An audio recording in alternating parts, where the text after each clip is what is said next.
Good morning, friends, and welcome back in the subject of organizational behavior. Today, we are going to quickly recap about unit number 2, that is concerned with foundations of individual behavior. In unit 2, we have already 4 main chapters which we already discussed, that is personality, perception, attitude, and value. They all are concerned with individual behavior. First of all, the first chapter which we discussed already, that is personality. In that, personality refers Personality refers to the psychological system that determines his unique adjustment to his environment. In simple words, we can say the traits of an individual, visible as well as non-visible. That refers to the personality of an individual. Then we discuss the personality determinants. There are the three main factors which will determine the personality. They are heredity, so from parents, the particular child come up with the various personality traits. Then environment in which he or she is grow, that is going to contribute in his personality, and the situations. As the situation is going to change out, your personality is also going to be changed out. Then after, in second chapter, that is concerned with the perception. So in perception, we just start up with the various examples.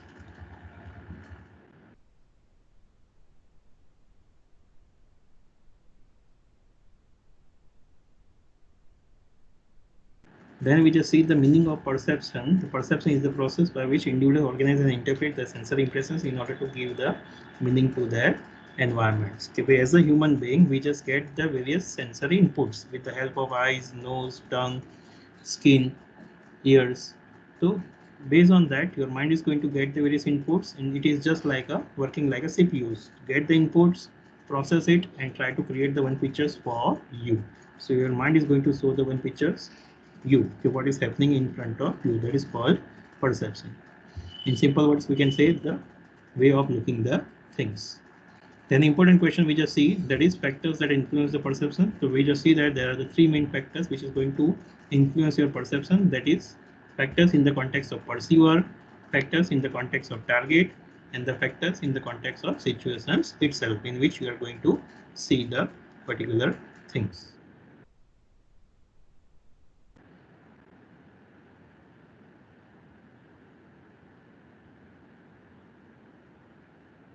Then we discuss the frequently used shortcuts in judging the others. In other words, the perceptual errors like selective perception, halo effect, contrast effect, projection, and stereotyping,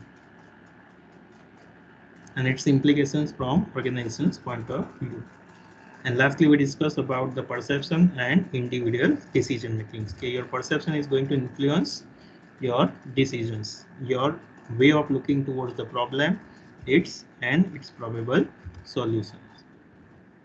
You need to be a rational as well as you need to be a more creative at the time of taking the decision so that you can take the correct decision. Then we just discussed the third chapter is attitude. In that we just see the meaning of attitude as the evaluative statement which states either favorable or unfavorable about the specific object, specific person, or specific event. You just make a statement, I like my college. So that refers your attitude towards your college. Then we just see that there are the three main components which will play the important role in the attitude build up. They are cognitive, affective, and behavioral. Then we just see that does your behavior always follow your attitude, मतलब आप हमेशा आपके attitude के मुताबिक ही behave करते हो. So we just see that there are the two parts. First part says no.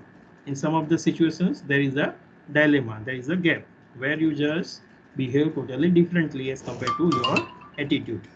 In second part, we just see that yes, you are going to behave as per your attitude when the moderating variables are present. Then we just see that three main job-related attitudes like job satisfaction, job involvement, and organizational commitment, and its implications at the workplace.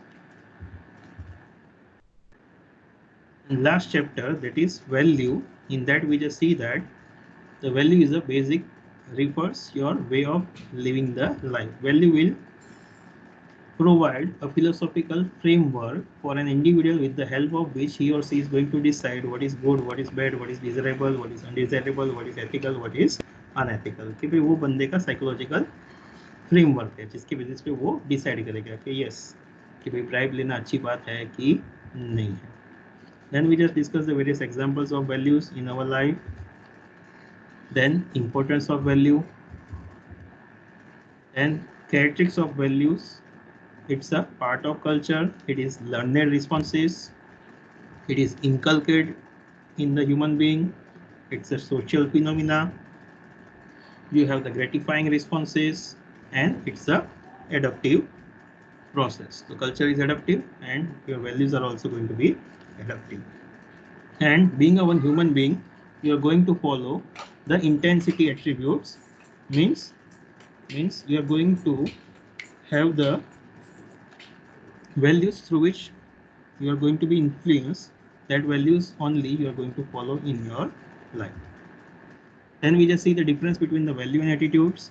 So these are the 4 or 5 points based on which you can explain what is the difference between the value and attitude. Then factors in value formations.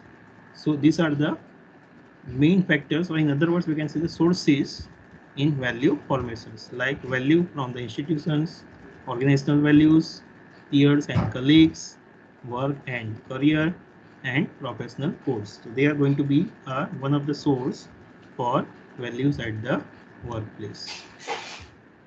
In this way, these are the unit number 2. So thank you all of